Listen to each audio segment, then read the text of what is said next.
স্ত্রী সন্তান নিয়ে বাইরের দেশে থাকলে বাবা মা যদি দেশের বাড়িতে একা একা থাকে তাহলে সেটা জায়েজ আছে কিনা? স্ত্রী সন্তান নিয়ে যদি কেউ বাইরে থাকে, দেশে বাবা মা থাকে, অসুবিধা নেই, জায়েজ আছে। কিন্তু বাবা মার খায় খেদমতের লোক ব্যবস্থা করতে হবে, তার জন্য কোনো কষ্ট না হয় সেদিকটা খেয়াল রাখতে হবে। বাবা মারও এক্ষেত্রে বোঝা উচিত যে ছেলে তার স্ত্রীর সাথে থাকলে তার চরিত্র ভালো থাকবে।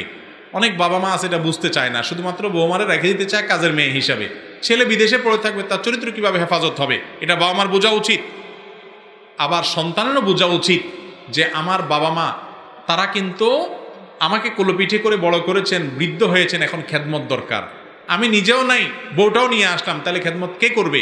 অন্তত লোকজন দিয়ে, টাকা পয়সা দিয়ে, কাজের লোক রেখে, ভাই বোন আত্মীয় স্বজনকেদেরকে দিয়ে বাপমার যাতে কোনো ত্রুটি না হয় সেদিকটা তাদের কি করতে হবে, খেয়াল রাখতে হবে। আবার আজীবন বউ বাচ্চা নিয়ে বাইরে পড়ে থাকবো, বাপমার কাছে এসে থাকবে না, তাদেরকে নিবে না, এটা আরেক অবিচার। আজকাল যুবক ভাইরা অনেক সময় খেয়াল করেন না বিষয়গুলো। মুরব্বী যখন হবেন তখন বুঝবেন ছেলের ঘরের নাতি আদর করতে মনে চায়, নাতনি আদর করতে মনে চায়, তখন নিঃসঙ্গ লাগে। সেই সুযোগ তাদেরকে করে দিতে হবে, তাদেরকে নিবেন, বা তারা শহরে যেতে না চাইলে তাদের কাছে এসে থাকবেন। কিন্তু বাবা মারা আবার সারা জীবন যদি চান যে বৌমা আমার এখানে পড়ে থাকো, তুমি আজীবন ঢাকায় বা বিদেশে পড়ে থাকো, সেটাও কিন্তু বাবা মায়ের উচিত না, এটা ন্যায্য কাজ না। সবাই সবার দায়িত্বের ব্যাপারে সচেতন হইতে হবে, তাহলে ইনশাল্লাহ কোনো অশান্তি সমাজে আর হবে না।